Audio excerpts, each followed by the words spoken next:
এইখনে হৈছে বঙাইগাঁও জিলাৰ মানিকপুৰ অঞ্চলৰ অদলাগুৰি গাঁও। অতিকৈ পিছপৰা এখন ভিতৰুৱা গাঁও।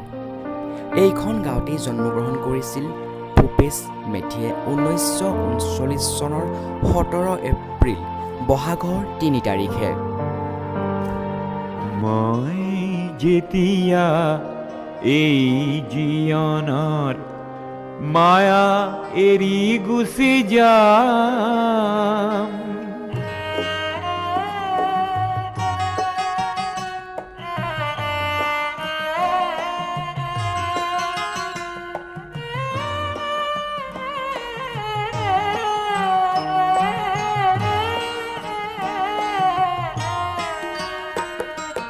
মই যেতিয়া এই জীৱনৰ মায়া এৰি গুচি যাম, আশা কৰো মোৰ চিতাৰ কাষত তোমাৰ সঁহাৰি পাম। নেলাগে মোৰ সোঁৱৰণি সভা, নেলাগে মিছা নাম, তোমাৰ এইটো পিছকুলো পালেই মই পাম মোৰ দাম। মই যেতিয়া এই জীৱনৰ মায়া এৰি গুচি যাম। আৰু সঁচাকৈয়ে ভূপেন হাজৰিকাদেৱে গোৱাৰ দৰে এই জীৱনৰ মায়া এৰি ভূপেশ মেধিও হঠাতেই গুচি যায়। 1996 চনৰ 22 আগষ্ট ভাদৰ মাহৰ 5 তাৰিখৰ দিনাখন এটা বিশেষ বেমাৰত মৃত্যু হয় ভূপেশ মেধিৰ। ভূপেশ মেধিয়ে মৃত্যুৰ সময়ত তেখেতৰ পত্নী পদ্মিনী মেধি, একমাত্ৰ পুত্ৰ গৌৰাংগ মেধি, ডাঙৰ জীয়ৰী হিমাশ্ৰী মেধি আৰু সৰু জীয়ৰী পাহাৰী মেধিক ইহ সংসাৰত এৰি থৈ গুচি যায়। ভূপেশ মেধিয়ে 1971 চনৰ 27 অক্টোবৰ তাৰিখত বিবাহপাশত আবদ্ধ হৈছিল তেখেতৰ পত্নী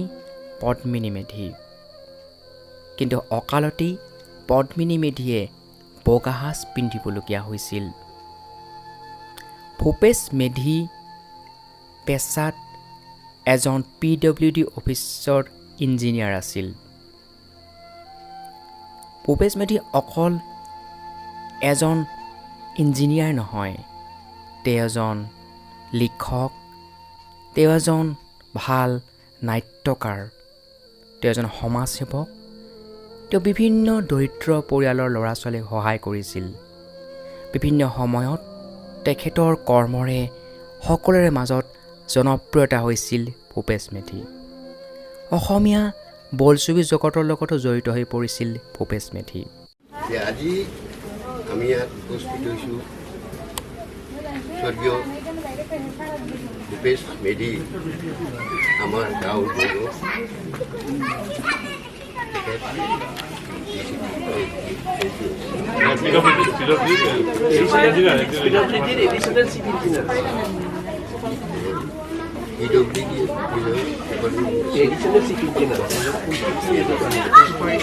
তেওঁ আমাক আজি 25 বছৰ আগতে তেওঁৰ এটা এনকেফেলাইটিছ জাপানী আমাক এৰি থৈ গুচি যায়, আমাক চিৰদিনলৈ এৰি থৈ গুচি গ'ল। হয়, জাপানীজ এনকেফেলাইটিছত মৃত্যু হৈছিল ভূপেশ মেধিৰ। ভূপেশ মেধিৰ আজি 25 বছৰীয়া মৃত্যু তিথিত এনেদৰেই পৰিয়ালবৰ্গ একলগ হৈছে, শ্ৰদ্ধাঞ্জলি জনাইছে ভূপেশ মেধিলৈ। আমাৰ অসমীয়া জাতি জগতীয়াভাৱে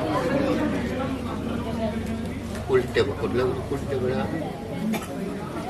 গাঁৱৰ গৌৰৱ আছে। তেওঁ অকালতে আমাক এৰি থৈ গুচি গৈছে। তেওঁৰ স্মৃতি আজি তেওঁৰ 25 বছৰীয়া মৃত্যু।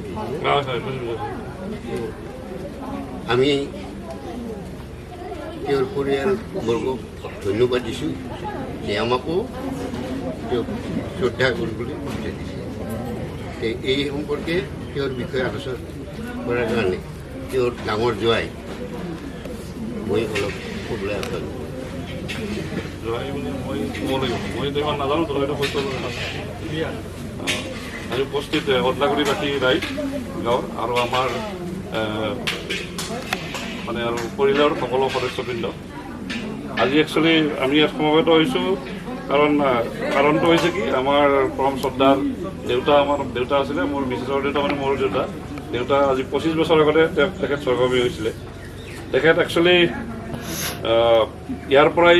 ডাঙৰ দীঘল হৈছিল অদলাগুৰিৰ পৰাই তাৰ পৰৱৰ্তী সময়ত কটন কলেজত পঢ়িছিলে তাৰপাছত ইঞ্জিনিয়াৰিং কলেজৰ পৰা ডিগ্ৰী লৈ PWDত জইন কৰিছিল PWDত জইন কৰি তেওঁ বিভিন্ন ঠাইত ঘূৰি ফুৰিছিল মানে চাকৰি মানে তেওঁ বিভিন্ন ঠাইত মানে চাকৰি কৰিছিল শিক্ষাৰ্থীৰে তেওঁ চাকৰি কৰিছিলে কিন্তু দুৰ্ভাগ্যবশতঃ তেখেতে পিছত ডিফুত ট্ৰেন্সফাৰ হোৱাৰ পিছত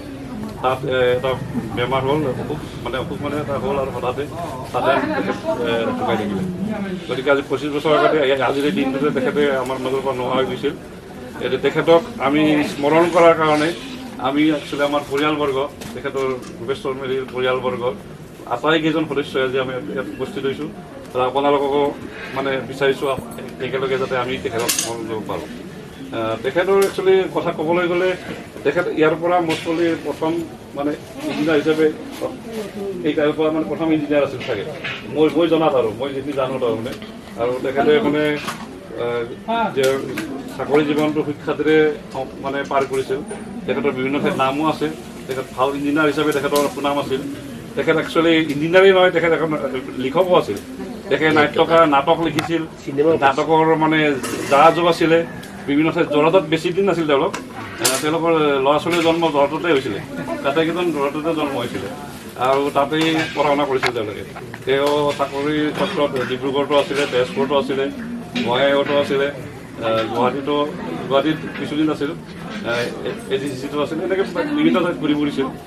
গতিকে তেখেতে একচুৱেলি খুব ভাল মানুহ আছিল মই যিখিনি জানো মই মানে শুনিছোঁ আৰু মই জানিছোঁ তেখেতে বহুত দানো কৰিছিলে তেখেতে গৰীব মানুহকো সহায় কৰিছিল বহুত আৰু বিভিন্ন মানুহক বিভিন্ন ধৰণে সহায় কৰিছিল তেখেতে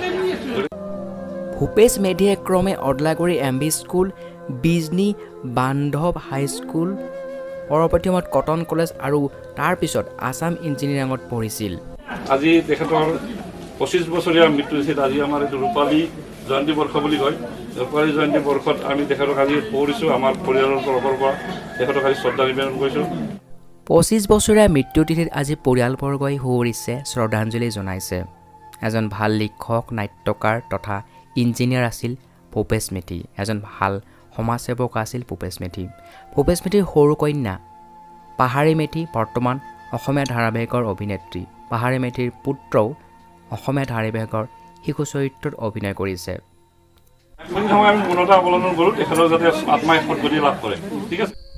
ভূপেশ মেধি তথা ভূপেশ মেধিৰ পৰিয়ালবৰ্গ তথা আত্মীয়সকলে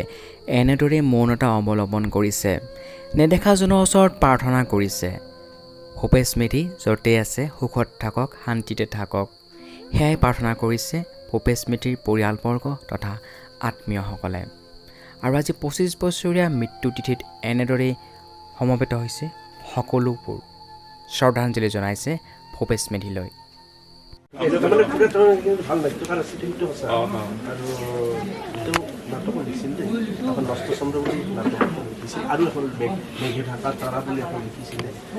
তাৰপিছত তেওঁ পদুম বৰুৱা সহযোগী আছিলে মানে চলচ্চিত্ৰ তাৰমানে গঙা চিলনী পাখি পোহৰ নিয়ন্ত্ৰণত ভূপেশ্বৰ মেধি আছিল ফাৰ্ষ্ট আৰু তেখেতৰ এটা ভাল পৰিচয় আছিল কি যোৰহাটত যে অমুক এক্সিকিউটিভ ইঞ্জিনিয়াৰ ভূপেশ মেধিক চিনি পায় নেকি কোনেও নাপায় অমুক ভূপেশ মেধি তেখেতে চিনেমা নাটক চাটক কৰে নেকি বোলে তেতিয়াহ'লে গোটেই যোৰহাটে চিনি পায় তেনেকুৱা আছিল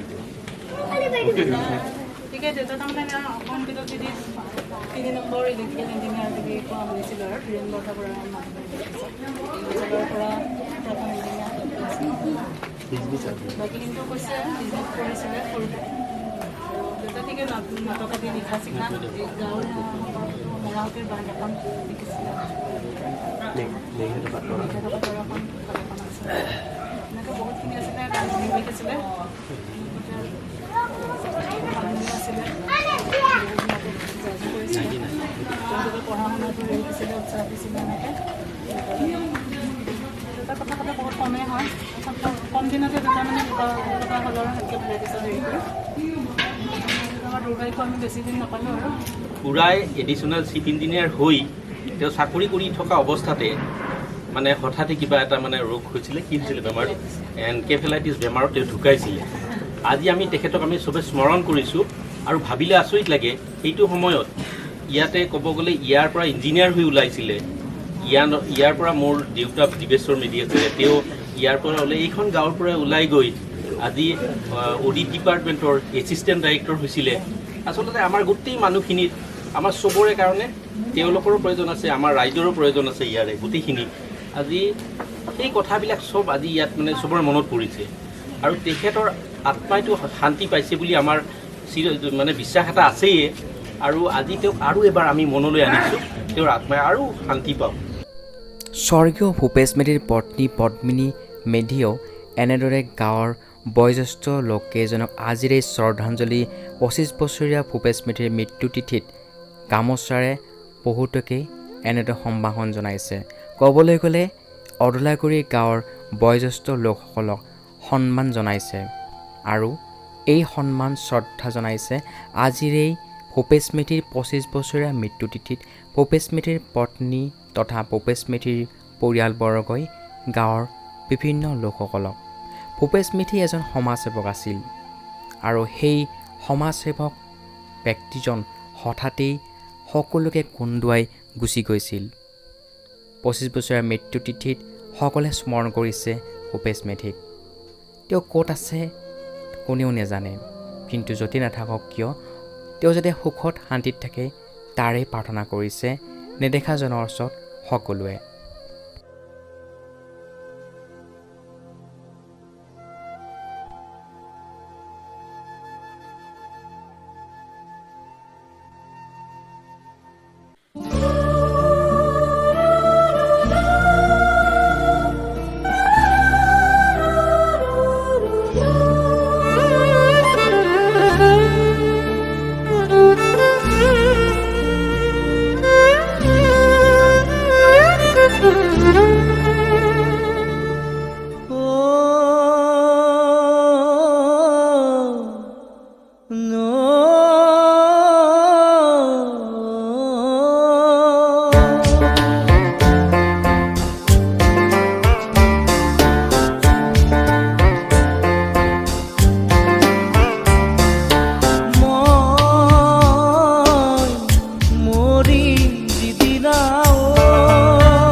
একেডাল বাঁহকে তিনি চেও কৰিব মাজৰ চেও কচালিৰ কামি চাৰিজন মানুহে কান্ধত তুলি নিব চাৰিজন মানুহে কান্ধত তুলি নিব নৈৰ ঘাটলে বুলি মোৰ মনাই নৈৰ ঘাটলে দেহৰ ভৰসা নাই বুজিছানে নাই দেহৰ ভৰসা নাই বুজিছানে নাই আজি হাঁহি আছো ক'বতো নোৱাৰো আজি হাঁহি আছো ক'বতো নোৱাৰো কালি বাকী আছে কপালতে কালি বাকী আছে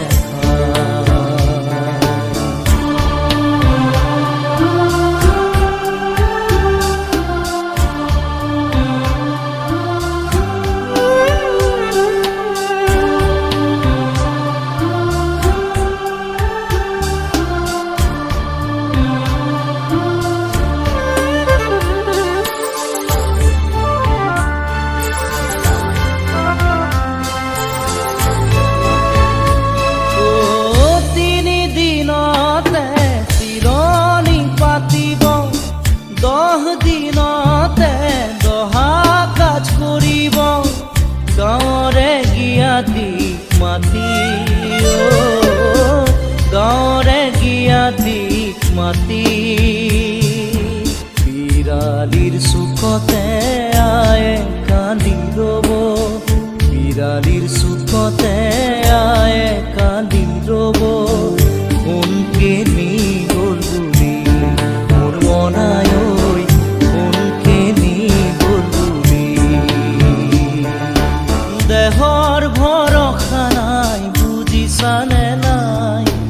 দেহৰ ভৰসা নাই বুজিছানে নাই আজি হাঁহি আছো ক'বতো নোৱাৰো আজি হাঁহি আছো ক'বতো নোৱাৰো কালি বাকী আছে হাই কপালতে কালি বাকী আছে হাই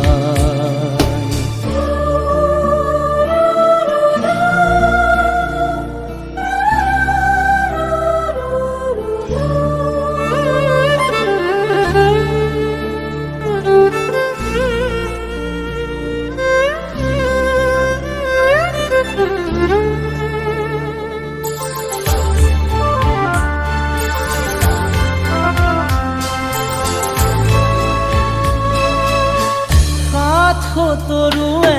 গুণ বখানিব বংশ কুটুমে চকুৰু টুকিব আৰু ঘূৰি নাহো বুলি আৰু ঘূৰি নাহো বুলি তুলসীৰ তলতে চাকি গছ জ্বলাব তুলসীৰ তলতে চাকি গছ জ্বলাব চিকিমিকি গধূলি মোৰ মনাই ঐ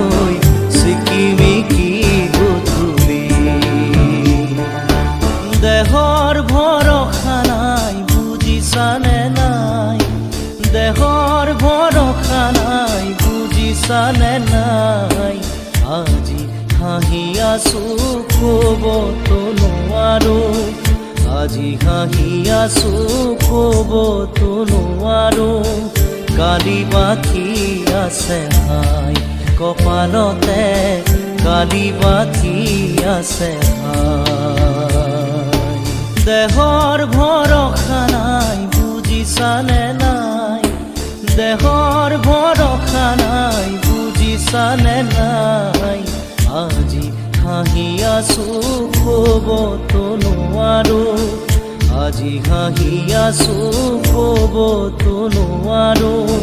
কালি বাকী আছে হাই কপালতে কালি বাকী আছে হাই কালি বাকী